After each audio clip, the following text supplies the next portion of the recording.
It was a crisp autumn evening in North Carolina, the kind where the leaves rustle underfoot and the air carries the scent of pine. The streets were quiet in the small town of Asheville as the sun began to dip behind the mountains, casting long shadows across the empty roads. Madison Turner, a 28-year-old schoolteacher, laced up her sneakers as she prepared for her usual evening jog. It was a ritual she swore by, a way to clear her mind after a long day of teaching second graders. Her apartment, a modest one-bedroom on the edge of town, was a peaceful retreat for Madison. She loved the tranquility it offered, far from the bustle of city life. As she stepped out the door, she waved to her neighbor, a retired librarian who often sat on her porch watching the sunset. "See you in an hour," Madison called out with a smile, the only sign of the anxiety that had been slowly creeping in over the past few weeks. Her friend Emma had noticed the change in Madison lately, how she seemed distracted, distant, as if something was weighing on her. But Madison never shared what it was. She kept to herself, burying her emotions beneath the facade of a successful teacher and devoted friend. Tonight, though, there was something different. Emma had texted her earlier asking if she wanted to grab dinner, but Madison had politely declined. She wanted to be alone. The sun had nearly set when Madison began her run, the familiar rhythm of her feet pounding the pavement comforting. She always jogged the same route, a quiet trail through the nearby park and into the woods that surrounded the town. It was a safe route, one she knew well. But that night, there was something off about it. An hour passed. Madison's absence didn't seem unusual at first. She'd been known to stay out a bit longer on her runs, but when she hadn't returned by 9 p.m., Emma's concern grew. Madison always checked in. She'd always return with a text or a quick call. Emma stood in her living room staring at her phone in disbelief, her gut churning with an uncomfortable sense of dread. By 10 p.m., Emma had called Madison's phone. It rang twice, then went to voicemail. She called again and again. No answer. Panic set in. At 11 p.m., the first report went out on the local news. Missing woman, 28-year-old teacher disappears after evening jog in Asheville. The search for Madison Turner had just begun. The first few hours of the search for Madison Turner were frantic but hopeful. The local police, bolstered by concerned neighbors and friends, began their search near Madison's apartment complex. Flashlights cut through the darkness as officers combed through the thick woods, calling her name, their voices swallowed by the night. Madison was a routine runner, so it made sense to focus the search on the trail she often took. But as the hours dragged on and still no sign of her, the hope began to fade. Emma had joined the search soon after the police arrived. Her mind raced with 1,000 possibilities, none of them good. Madison had always been so responsible, so reliable. She would never just disappear. Her eyes were wide with fear as she moved along the trail, her thoughts lingering on the text message she had sent Madison earlier in the day. "I'll be here if you need to talk." But now, there was no reply. There would be no call. The trail stretched on for miles, snaking through the thick forest and up a narrow rocky hill. The night air was sharp, biting at Emma's skin as she followed the searchers, scanning the path ahead. Her breath came in short bursts, her eyes scanning the forest floor for any signs of her best friend's presence. Was she hurt? Had something happened? Or worse, had someone taken her? Or worse, had someone taken her? By midnight, the police brought in dogs to search the area. Their noses sniffed the ground, following faint trails that led to nowhere. It was as if Madison had vanished into thin air. Emma felt a sinking feeling in her chest as the search team grew larger, but still, there was no sign of her. The next morning, news stations picked up the story, and soon the case was national news. Madison Turner, a beloved teacher in the community, had gone missing without a trace. The details were sparse. A young woman, out for a run, had simply disappeared. There was no evidence of foul play, no indication that anything was wrong, yet there was a sense of growing dread as the town began to realize something terrible had happened. By the second day, the police expanded their search to nearby areas. Madison's family members arrived, their faces etched with worry, their eyes hollow from lack of sleep. Emma sat with them in silence, her thoughts a whirlwind of confusion and fear. She couldn't help but wonder, had Madison run away? Had she been kidnapped? The questions were endless, but the answers were nowhere to be found. Answers were nowhere to be found. Days turned into weeks, and Madison Turner's disappearance remained a mystery. The search efforts had slowly shifted from frantic to methodical, with little progress made. The once hopeful volunteers and law enforcement officers were now weary, but no one was willing to give up. Then, as if fate had intervened, a break in the case came from an unexpected source. The hiker, lost in the dense Appalachian Mountains just outside Asheville, stumbled across something unusual while navigating a narrow path. At first, it seemed like an ordinary object, nothing that would cause alarm, but as the hiker approached, he realized it was a running shoe, one that appeared to be in pristine condition despite the remote location. He picked it up, noticing the familiar design. The shoe was unmistakably a match to the ones Madison had been wearing the night she disappeared. The hiker immediately contacted the authorities, and soon the news spread like wildfire. The discovery reignited hope and gave the police a new lead to follow. A specialized search team was quickly mobilized to comb through the area near where the shoe had been found. They ventured deep into the mountains, a rugged terrain known for its isolation. After several days of searching, the team uncovered something even more chilling. A blurry surveillance video from a gas station just a few miles from Madison's apartment. The footage, though grainy and unclear, showed a figure matching Madison's description entering a dark-colored car. The vehicle's license plate was obstructed, but the image of Madison walking toward it was undeniably her. The discovery raised several troubling questions.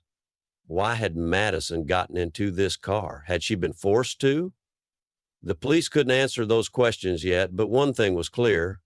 Madison hadn't disappeared on her own. She had been taken. As authorities worked to track down the car and identify the driver, Emma became consumed by the possibility that someone she knew, someone close to Madison, might be involved. The idea gnawed at her, and she couldn't shake the feeling that the answers lay within the people Madison had trusted. With this new lead in hand, Emma, still reeling from the uncertainty, dove deeper into the investigation. She reached out to Madison's friends and coworkers, trying to piece together any clue that could help. The situation was becoming more personal with each passing day. The disappearance was no longer just about a missing person. It was a nightmare that had entangled the lives of everyone Madison had ever known. As the days passed after the discovery of the surveillance footage, the case began to take a darker turn. The police were now certain that Madison's disappearance was no accident. It was the result of foul play. The trail of evidence, while sparse, was beginning to point in one very disturbing direction. The blurred image of the car had been traced back to a rental agency in the area, and the vehicle was registered under the name of Derek Hollis, a man who had been part of Madison's life in ways no one had known. Derek had once been Madison's boyfriend, but the relationship had ended bitterly several months before her disappearance. To those who knew her, it had seemed like a routine breakup, nothing more than the usual tensions of a young couple trying to navigate their lives. But as the investigation progressed, the pieces of the puzzle began to tell a different story. Derek was not just a jilted ex, he was a man with a violent temper and a history of controlling behavior. Emma had never fully understood the extent of Madison's past with Derek. Madison had kept their relationship private, always downplaying the tension that had existed between them. When Emma pushed for details, Madison would simply shrug it off. "We're better as friends," she'd said. But Emma had always suspected that there was more to it than that. The police began digging into Derek's background. What they found was troubling. Derek had been arrested for assault in the past, a history of violent outbursts, and a pattern of stalking women after relationships ended. The deeper the investigation went, the clearer it became that Madison's breakup with him had likely triggered something dark and dangerous inside Derek. With the timeline matching up, Derek had been in the area around the time Madison vanished. Investigators zeroed in on him. They managed to locate his current whereabouts, a small cabin in the woods, but when they arrived, they found it empty, abandoned. There were no signs of a struggle, but the place was eerily tidy, as if someone had left in a hurry. As the investigation continued, Emma grew more desperate. She couldn't shake the thought that Madison might still be out there, somewhere, waiting to be found. Every moment of every day, Emma felt as though she was slipping closer to the terrifying truth that Madison had been taken by someone who had once been close to her, someone she had trusted. Emma, unwilling to wait any longer, took matters into her own hands. She combed through Madison's social media posts, digging deeper than before. She found something that chilled her to the bone. A cryptic message that Madison had posted just days before her disappearance. It read, "I'm starting over, but not in the way anyone expects. I'll be okay. I promise."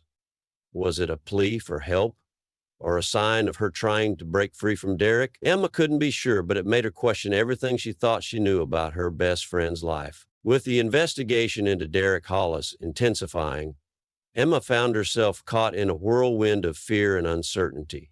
Every lead seemed to reveal something darker than the last, and she couldn't help but feel as if the walls were closing in around her. The discovery of Derek's violent past had shaken her to her core. She had always known he was possessive, but to learn of his criminal history felt like a slap in the face. How had she not seen the warning signs when he was in Madison's life? As the authorities continued to investigate Derek's cabin, Emma couldn't ignore the nagging feeling that the police were missing something critical. The empty cabin was unsettling, but there was no sign of Madison and there was no hard evidence to charge Derek with a crime. Despite his troubling background and the strange circumstances surrounding Madison's disappearance, the case was still officially open but unsolved.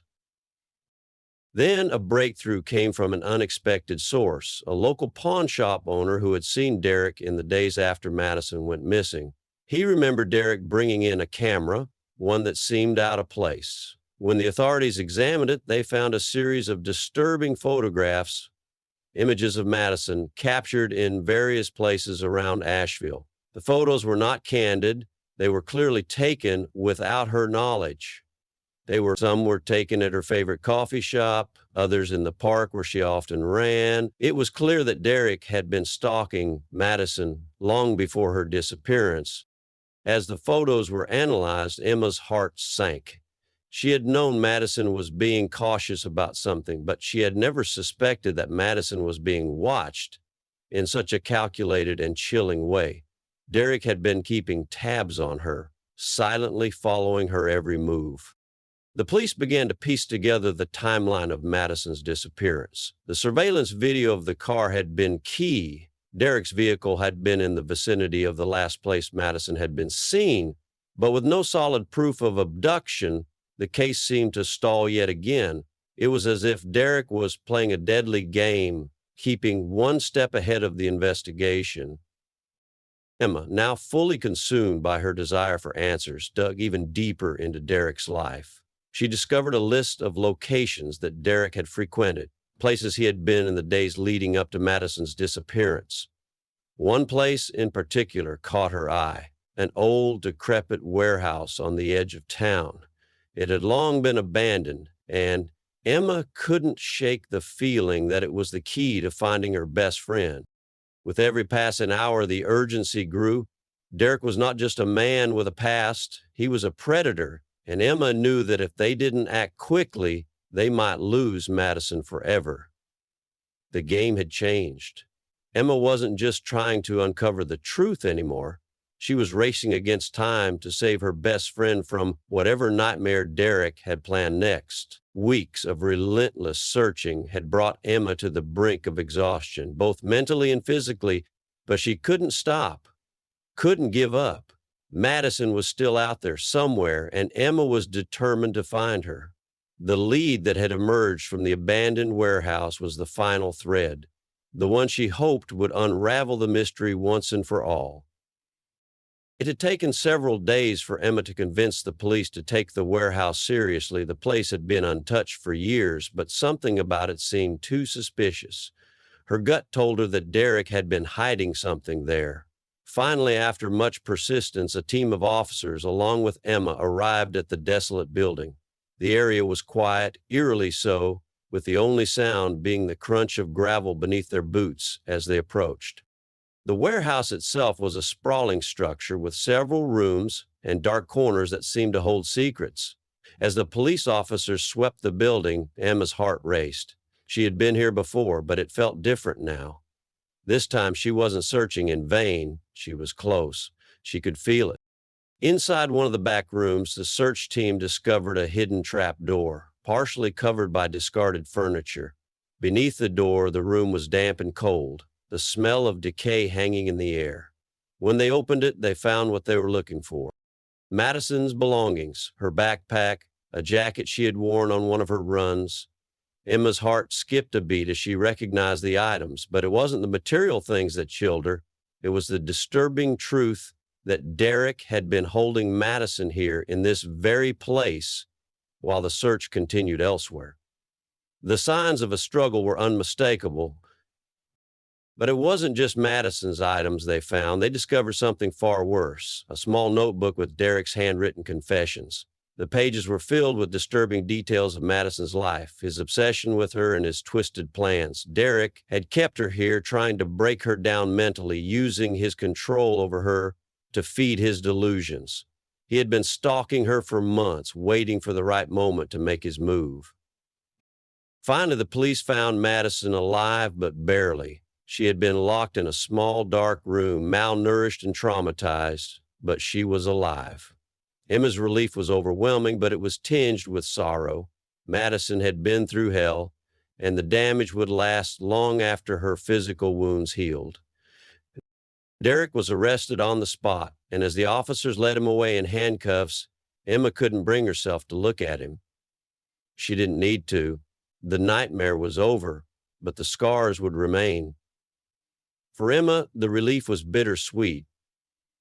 Her best friend was alive, but the journey they had gone through had changed them both forever.